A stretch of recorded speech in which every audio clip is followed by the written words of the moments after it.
tay for Ibra almami won bara wale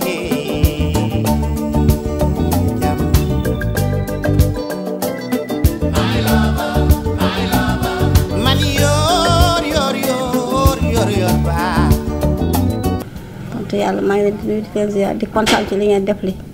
wax dëgg yàlla kontaan nañu amuñu ci benn regret ñu ko tuddalee affaire bu Tayfur mu ne Tayfur de mooy papay xale yi dañoo doon sëy bu rafet ne akkaar bu rafet mu am yërmande am lépp dëkk bi nag Podor nag moom def ko akimu rek def ko Podor am la lépp lu mu for def ko ci Podor lépp lu mu am ma def ko ci Podor bañ nag bu amul dara amul kër amul dara yëpp rek moom mu ngi ci mbokkam yi rek. Kaawu Tayfur nag moom dañ ci mën buñ ci di wax fii ba déwén du mën a teer yàlla def na fi 18 ans ci maire bi ànd ak population bi bëgg ko ba bëgg a dee lépp li nga xam ne am na ko mi ngi ko amee ci teraanga ak sutura sant yàlla bu baax a baax a baax a baax a baax lu ma ci metti rek fekk na sama yaram neexul waaye bu dul woon loolu danaa ci wax lu bare ñu ngi leen di gërëm nag te di leen sant def na am na fi teraangaam nekk na ci dëkk bi nekk fi ci sutura ak teraangaam def fi lépp li nga xam ne jox nañ ko mu jox ko population bi kon bëgg mënul def lu dul gërëm leen ak sant leen ak ñu ñaanal ko rek fu mu tëdd yal na ko suuf seddee foofu ci màggu yàlla ak jëm Muhammad sallallahu alayhi wa sallam sabu Tayfur do ƴetti kam de yen tabarkalla hay nde wonata maire koye juuɗam no Allah waɗata ko arjigaji men ndendi ha woni maire e juuɗam te Tayfur tabarkalla ko jiɗɗo koreji mum ko jiɗɗo enɗam mum ko jiɗɗo ɓesgu mum neeka en debbo kadi ne wawi ɗum funtude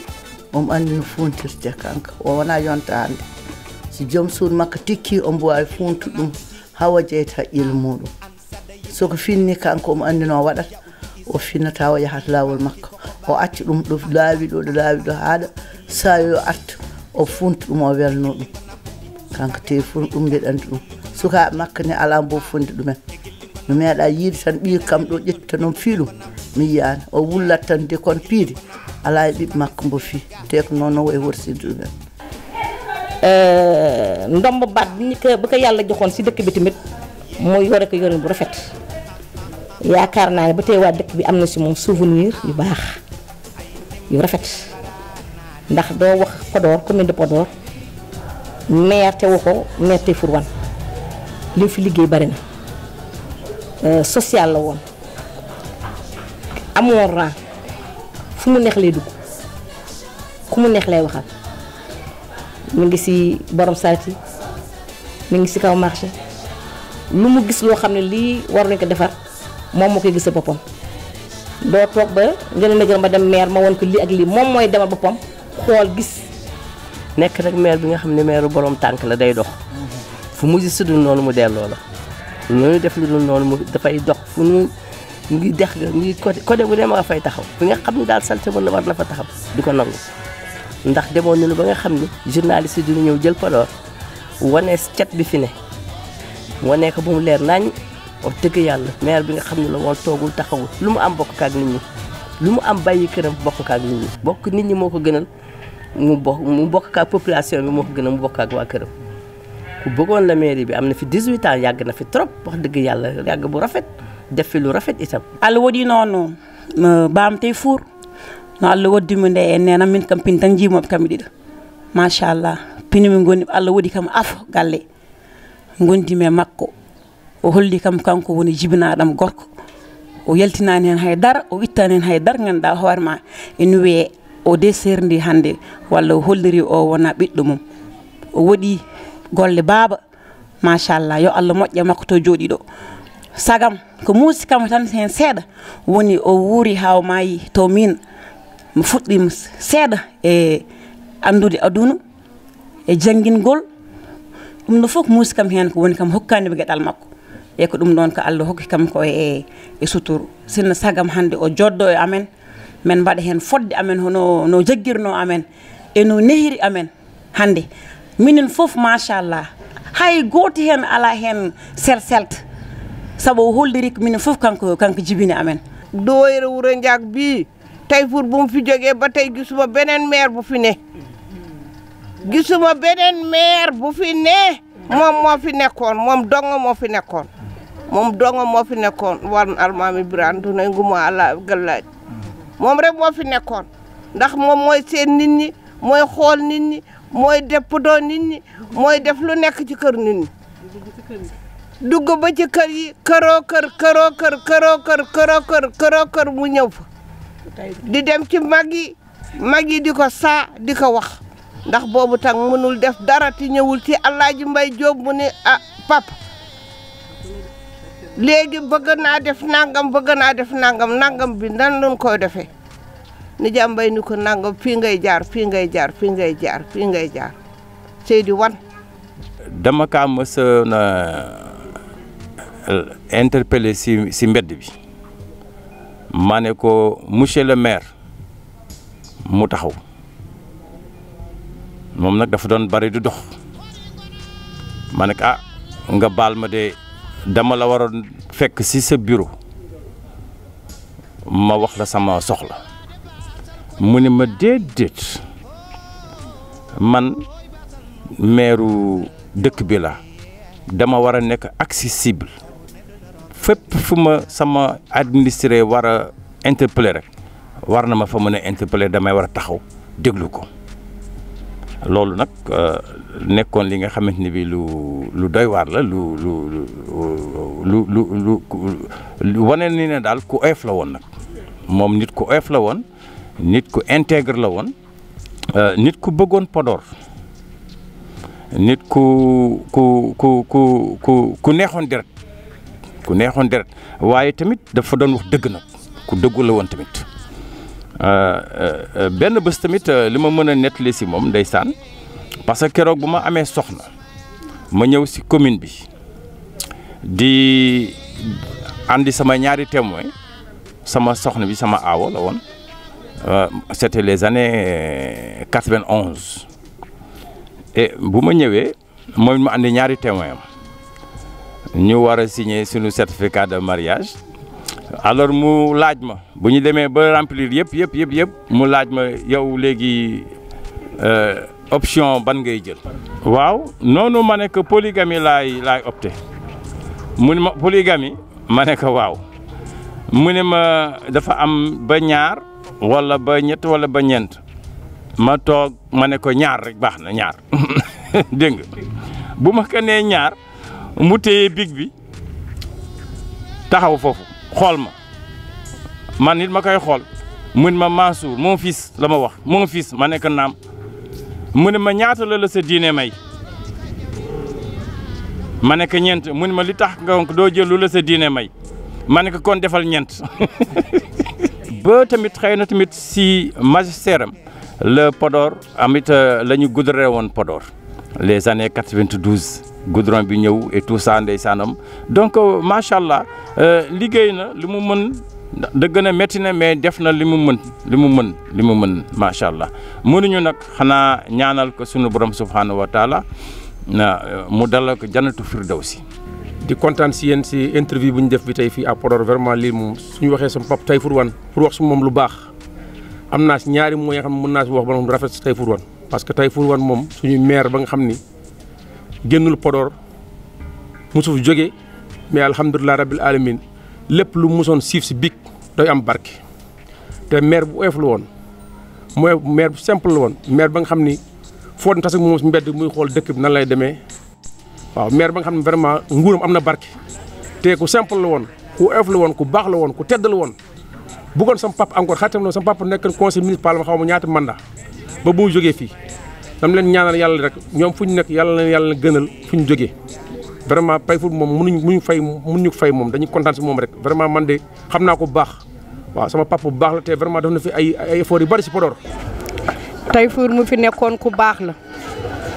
waxtu woo ñëwee ci moom kanamam démb mooy kanamam tey kanamam ci suba mooy kanamam ci ngoon ñu kontaan ci moom ba jeexal takk maire bi nga xam ne dafa wàccee boppam du yor oto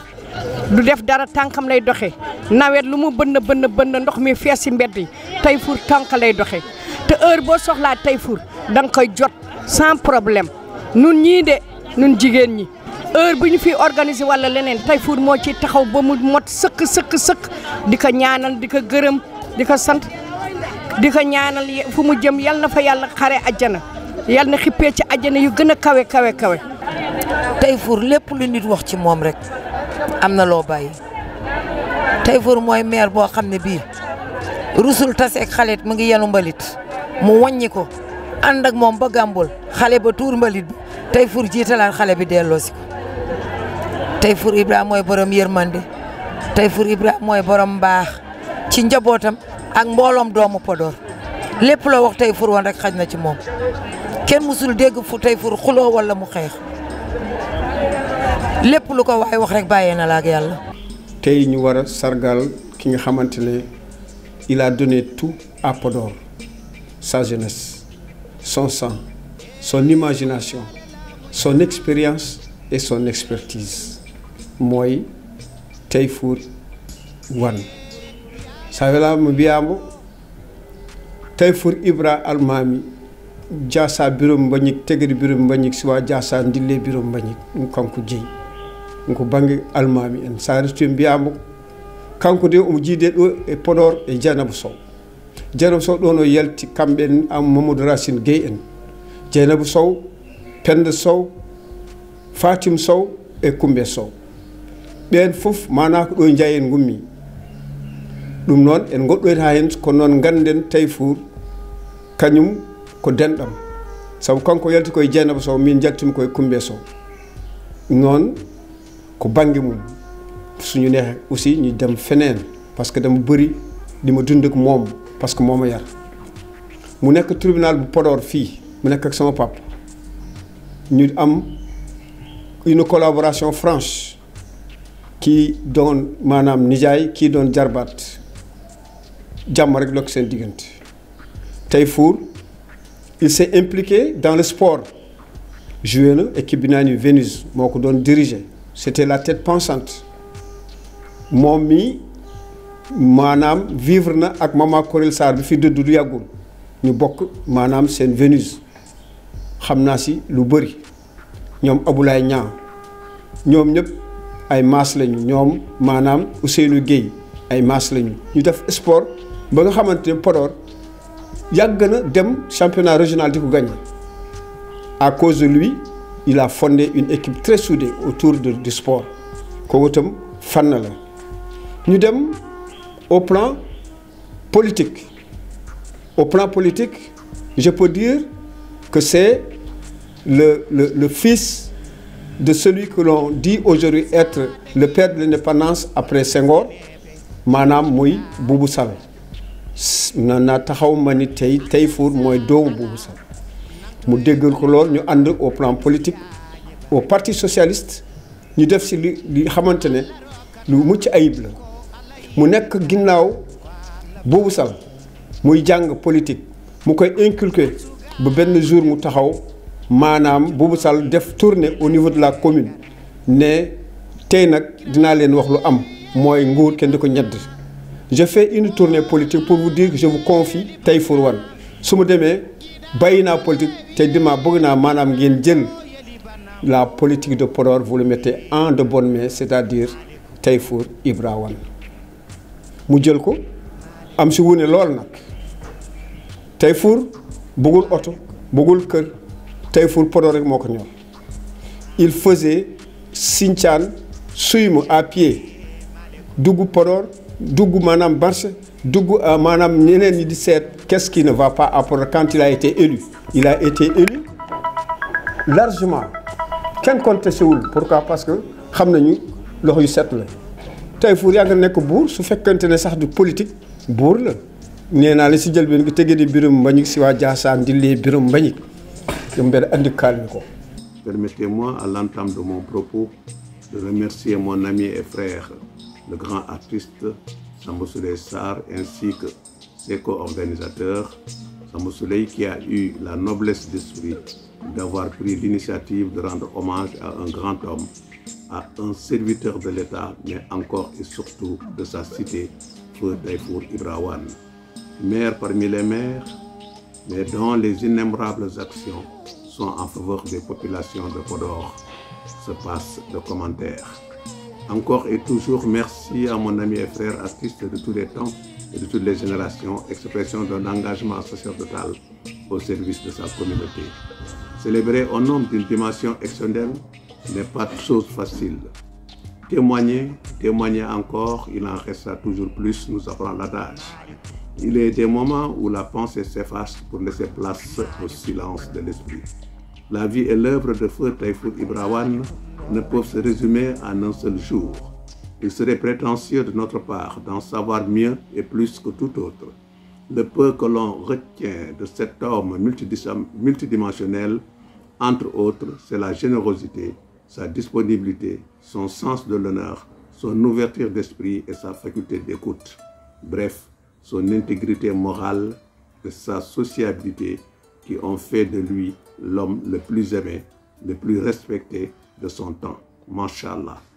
Étant loin d'être le premier magistrat de Douaïra ou Randiak, derrière Permel défilant dans mon esprit, dans un ordre désordonné, les noms des grands hommes qui ont présidé aux destinées de notre chère ville, j'ai nommé Boubou Sall, grand commis de l'État, et qui a enseigné quelques-uns de nos chefs d'État. Je pense à Mam Abdou Diaw, à Alassane Doucouré au sourire légendaire, à Baba Gangue le pédagogue, et aux générations récentes, Feu Omar Meng, Maître Aïssata Tall Sall, et à l'actuel maire Mamadou Hassin Sy. Je peux affirmer avec la plus grande assurance que notre cher et regretté Taifour Ibra Wane a été la somme de toutes les valeurs et vertus d'un idéal achevé. Je parlais tantôt de sa générosité et de son altruisme connu et reconnu. Il symbolise par son effacement et sa politesse, son accessibilité, l'abnégation et le don de soi. Voilà un maire qui fut humble et modeste, qui savait donner et partager, qui savait servir sans jamais se servir. On ne posera jamais un doigt sur un quelconque patrimoine immobilier qui lui est propre, bien qu'il en ait le droit et la possibilité. Taifour Ibra Wane a toujours été aux côtés de ses populations, sachant que son rôle de premier magistrat est d'être l'artisan du bonheur et l'émancipation de ses administrés. Quelle grandeur de cœur! Taifour Ibra Wane savait que la construction d'une cité modèle et moderne appelait des compétences de tous et de tous, sans distinction d'appartenance politique, car il avait la mystique du développement et faisait partager sa vision et ses ambitions à tous les cadres de Podor, résidents ou hors de la cité. Le bouillonnement sportif et culturel, les succès enregistrés dans les hautes compétitions départementales, régionales et même nationales, dans les domaines de la culture notamment, sont obtenus grâce à son implication personnelle et à faire de Podor un pôle attractif de grands événements culturels. C'est sous son magistère que l'Association pour le développement de Podor ADEPO, que je préside, est née et qui devait être le levier important dans la recherche de solutions auprès des hautes autorités de l'État. De grands commis de culture, d'universitaires, de hauts cadres de l'administration centrale ont eu à participer ou à présider de grands événements culturels sous la vigilance éclairée de celui qu'on célèbre aujourd'hui. Ces discours, de même facture que ceux de Boubou Sall, restent encore vivants dans nos esprits. Il avait un amour viscéral pour sa ville et toute implication de sa part n'était de trop pour donner un sens à sa vie. Homme de consensus et de réconciliation, il était l'ami, le frère de tout le monde et souhaitait construire un univers de paix et de concorde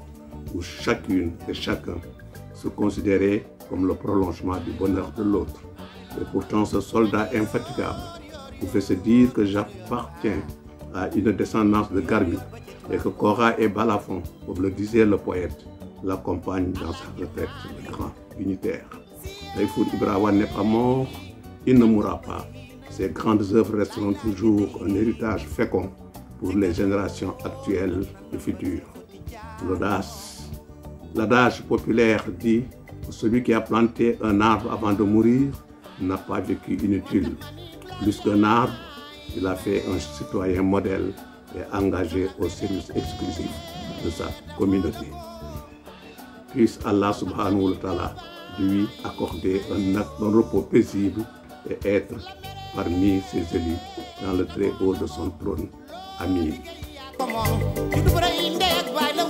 Fight the problem, fight the problem, fight the problem, fight the problem.